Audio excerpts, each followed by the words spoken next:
Rebel salute to everybody out there. This is Kenyan Revolutionary.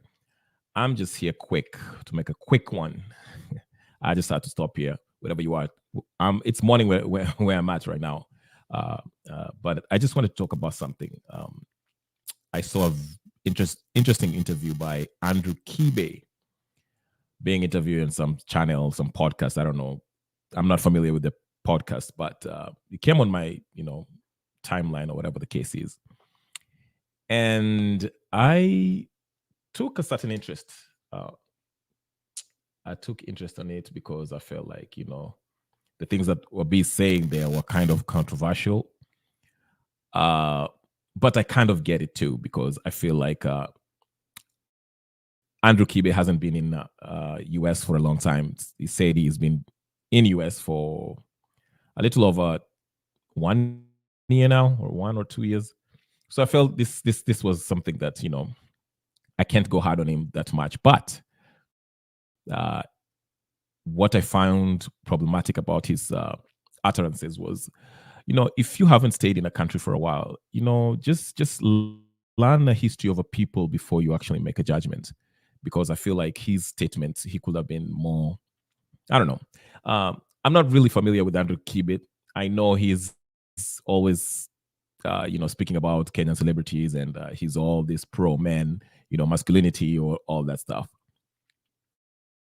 But I don't pay attention to much of his podcast, so I don't know what he's about. But from the podcast, he kind of appeared, he was kind of like a douchebag. Like he speaks like as if, his shit doesn't stink. Sorry for my French, but, but anyway, let me play you the video so you can know what I'm talking about, because I might be speaking here and you're wondering, what in the world am I talking about? Let me just play this video, and so you can, it's kind of lengthy, so, bear with me. But I just want you to play it so you know what I'm talking about. He was being interviewed with this white guy, and, let's check it out and see, and tell me what you think about this video. I'll come back and comment on it because I feel it's kind of interesting. So here is Andrew Kibe and his buddy over here. So let's listen in. Ready? All right, let's go. And you're saying essentially that black people are cursed in some way. Like, God and the devil conspired to just say, black people are dumb. Yes. I'm just paraphrasing what you said. How do you respond to somebody who's thinking, well, I know you're black, but that's pretty racist, or that's pretty ignorant, or whatever? What's your response? You call it what you want to call it. when I see how the black people operate, you can call it whatever you want to call it. Because all these terms are just to muddy the conversation. The conversation is, are we doing well? No, we're not. Right? Everybody comes in and takes advantage of us.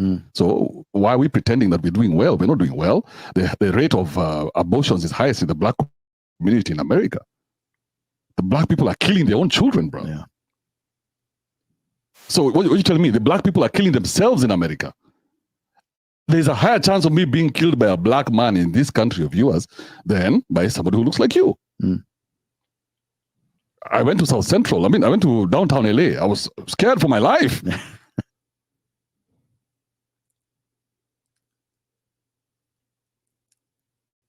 I don't know if you heard what that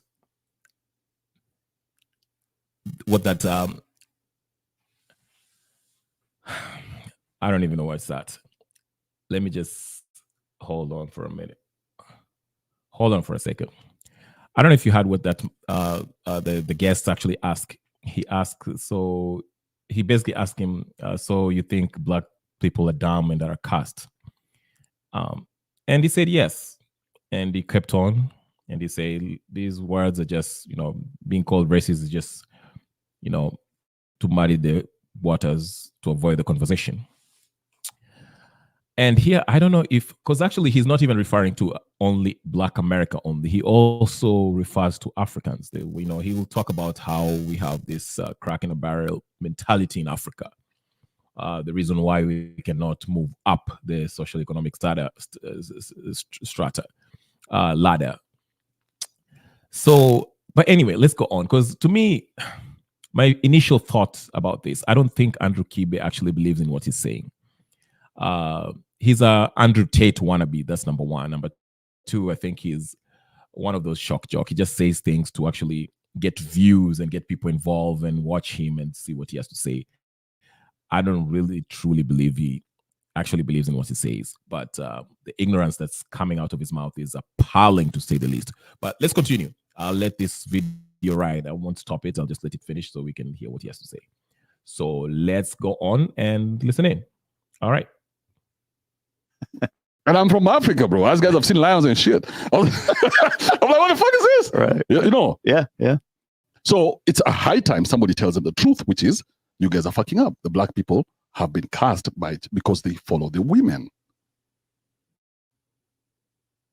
These car hacks are going to make your life way easier. If you need to increase the range of your car's key fob, place it under. Men should not follow women. Women need to follow men. Now, what about that one? The sexist thing. You're going to hear that. Again, just throw it in there. I'm from Africa. I use the word nigger, so Yeah. I know it's taboo for the white people, but it's also stupidity. Because why are we taking away language from everybody? Mm. Shouldn't I be strong enough to handle whatever the fuck you want to tell me? Yeah, that's fair. I mean, in the context of, like in anything, whether it's, race or sexism. I mean, just anything, bro. We're offended, anything. We're offended very easily. Why am I offended? Why should I be offended easily? Right. That's weak of me if I get offended. Yeah. Because if I remember when we were playing in the playground, kids didn't give a shit about what you were going through or your issues at home or whatever. If you were bald, you were bald in this playground. If you were fat, you were the goalkeeper. Mm. Yeah, with kids, it's pretty straightforward. Sure. Why do we become these evil human beings who can't be honest with each other? Yeah. That we have to come up with tricks and everything. So when I look at the black people, my people in my country, we call each other crabs in a bucket. Sure. So you see how you guys have come together, go abundance, and now you're talking and pushing each other? Yeah. Us guys, it's their way around. Yeah, the reference, right? Crabs in a bucket drag each other back down, Yes. right? When a crab tries to crawl out, the crab drags them back. These crabs are in the bucket together. Yeah. Right? So if I try to come out from whatever situation that I'm in, my people are the ones who are going to pull me back in. Wow. So you tell me, why should we be, who lives like that? How are you ever going to build anything that way? So in a country like the U.S., again, just systemically, there's over the years, there's been discussion of like reparations for those that were brought over here in slavery, how there's generational wealth has been stolen. And I'll be honest, that makes sense. Just taking the emotion out of it, like, okay, 5 generations ago, my family didn't have things taken from them like a black family would, right? So today you have, I think, people that are saying, hey, look, you got to make your own way. There's very successful black people that have done amazing things and have overcome poverty and, terrible conditions, fatherless households, whatever it might be, right? There are black people that have done that. But even they would say, even a black person that's successful, I think, acknowledges like, well, but it is harder. It is harder for a black person because of what's been done in the past. But you disagree. Hit me, man. Like I am approaching this. You got to understand, like, I'm looking at this camera. This is like, bro, this topic for me. I know. This So let me do the dirty work for you. But real quick, before you go there, I mean it though. Like I am curious because I don't know. Like, it's funny. Do you know who Bill Burr is? The comedian? Yes, I know Bill Burr. Oh, dude, he does this whole bit on abortion where and it's funny, but he's so right. He's like, I'm pro-choice because I don't like being told what to do, and I don't think I should tell a woman what to do. And I'm like, yeah, okay, that makes sense to me. He's like, but I'm also think that what you're doing is killing a baby. Yeah. He's like, I just sit on both sides of it, and it makes sense to me. And I'm like, you know what? That fucking does make sense. Yeah. And that's the same thing here. I agree that there is generational wealth gaps as a result of slavery in the country. I just think that mathematically that has to be true. It just makes sense to me. But I also agree that I've seen people born at the bottom of the escalator of life that have crawled their way all the way to the top from the black community, just as much as there's been white people of privilege who've fallen from the top of the escalator where they were born. We have to agree that the history that you're putting out there is accurate. Well, hit me then. Tell me where it's inaccurate. Yeah. So we have to agree that the history that the black people think is their history, is accurate. Okay. Because if I know anything about human beings, is we lie. We lied about COVID, and it's not even 2 years down the road. So if there's anything about the history, I mean, you can rely on the human being, is to lie. Okay. So I am not sure what they tell me is the truth, because the people who are telling me are evil. So they cannot tell me about a truth that existed 400, 200, 300, 100 years ago. Yeah. You cannot tell me the truth about my colonialism in my country because I don't trust you. So as long as I don't trust you, I cannot trust anything that you say that you open whenever you open your mouth. I don't trust you to be a good person because you show me you're not a good person. How do I?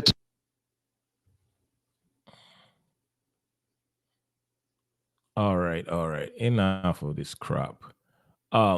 But anyway, so basically, Mr. Andrew Kibe, this wannabe Andrew Tate, is saying that in Kenya we have this crab in a barrel mentality where if one person is moving up, we pull him down, okay? And in his sentiments or his feeling about African Americans, he's basically saying that they don't have an excuse.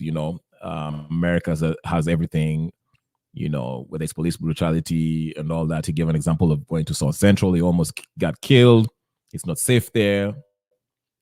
This has been an argument. It's always this feeling between Africans and African Americans, where we kind of look at African Americans, especially if you haven't been here for a long time, like Andrew Kibe is.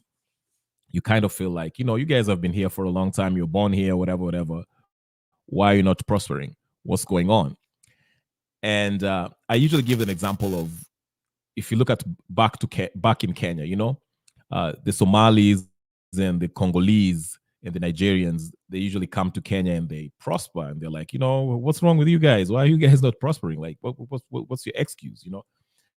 So it's kind of the same thing. But what I would like to say about this issue is this, and this is where maybe Andrew Kibe doesn't get it. Yes, he doesn't sympathize with the African American struggle, or doesn't see why they're not there, as far as like doing well. But he doesn't factor in the kind of roadblocks African Americans as a people have faced. It's not just slavery that's kept them back. It's so much stuff. These guys just started. African Americans only have their rights to vote in the 1960s. That's not too long ago, okay? 1950s, 60s there, okay? With Martin Luther King and Malcolm X movements, and it still goes on today. We know about the drugs that were being targeted into African American communities, with Ricky Ross, the drug dealer who actually confessed. So about him getting drugs from Oliver North into African American areas in LA and other places. These are the cases that the files that from 1950s and 40s where the military used to do tests that will make African American women not be able to bear children. We can go on and on. These are the kind of roadblocks that the African American community has always faced. And if you know anything about drugs, if they bring drugs and the music that comes with it, the hip hop and all that stuff, it separates families. And once you separate a family, you have young people who grow up with no guidance, and that's where you get this whole problem with whether it's gangs and poverty and crime and all that, And it's not even limited to African Americans. Even if you look at the white community, if you look at a family that's they've had problems in their history, family that maybe the dad is hooked up in alcohol or drugs, you see that the children always suffer and they end up in jail. So it's not something that's out there. But I'm just saying, in general, there are so many roadblocks. It's not just slavery by itself that actually plays a part into the African American community not doing so well in America. It's a lot of factors. Now, is that the reason to say that okay, now they're justified, they should be where they are because of that? No. Of course, much can be done, but what I'm trying to say basically is that there has been historically concerted effort by the powers that be to actually suppress the economic advancement of the African American community. That's why we look at them. We, as people who come from other countries, we kind of look at it, and if you don't understand the whole story, it might appear to you that, hey, what's going on? I came here like 5 or 4 years and I'm flourishing, and these guys are not flourishing. And like I said, Andrew Kibe has only been in America for what, 2 years, less than 2 years. So he kind of doesn't get it. It's hard for him to get it. He's not been here long enough. He hasn't had the full experience. He didn't have friends. For those of us who have been in this country for a while and have friends who are African Americans, we've shared our stories. We visited each other and all that stuff. We get it. The majority of African Americans are actually productive people in the society. They do well in the business, especially in the state that I'm in. The most successful business people are African Americans. So it's very unfortunate to hear from Andrew Kibe. It's his views. He has the right to say it. But sometimes, when you go to a platform where a lot of people are watching you, it's good to be well informed. You just don't speak for the sake of maybe trying to go viral, or just for views, or just to be a shock jock. Do your homework. Do your homework before you speak. If you don't know anything enough about the subject, don't speak on it. Regarding our problems in Kenya, why we are doing how we're doing, we know our problems. Kenya is very unique in itself. Of course, if you ask a South African, they'll say that we are suffering from the same thing, because if you go to Nigeria, the Nigerians will tell you their number one problem is corruption and tribalism. Igbos and what's the other? Igbos and I don't know, Hausa and other tribes don't get along. The North and the South and all that stuff. Same thing with Kenya. If you look at Kenya, the number one thing is corruption and tribalism. That's just the basic thing about Kenya. Tuko na ukabila. Even though we pretend, even if you look at our political alignments, this ODM and Kenya Kwanza, it's just a bunch of tribal chieftains, aligning together, having, agreeing to run, and, people follow suit. No one votes for a president because of, of course, with a few exceptions on the way. But for the most part, Kenya was still a very tribalist country. And that's what ails us. That, and also corruption. When mtu akiingia kwa serikali, you want to, steal in the name of your leaders. I often give examples here of Maraga, Matiangi, when he was arrested. You saw the Kisi come out and say, hey, you're finished our video. Abin Nasir, just the other day, when he was banned from the Supreme Court, all the Somalis were on Twitter talking about, hey, they are maligning or profiling watu wa kutoka Northeastern, Mandera, whatever the case is. It's always like that. If Raila was to be arrested today, all the Luos will be on the streets talking about the same thing. So that's the problem we face in Africa, in Kenya. I want to be very specific. Let me not say Africa, because I haven't lived in other countries besides Kenya in Africa. I would just say Kenya, our problem is corruption, and not only corruption, it's we're not implementing the laws that we have, and tribalism. But if I was to put them in order, I would say tribalism, corruption, which ties in with lack of implementation of the law. Nobody follows the law. If you're rich, you're rich. You can get away with murder. If you're poor, good luck. You'll fall in the cracks, through the cracks. But anyway, just to sum up, this Andrew Kibe thing. Andrew Kibe, if you watch this video, and I'm going to tag you once I post it, once it's posted, please do your homework. I know you want to be a shock jock. You're trying to get you like the controversy. That's fine. There's nothing wrong about trying to be. You want to be seem to be perspicacious. But please do your homework. Living in America for 2 or less than 2 years doesn't exactly qualify you to speak on the African American struggle. Get you some friends, some African American friends. learn about their struggle, their history, what kind of struggle, what they went through. It will help you appreciate them more.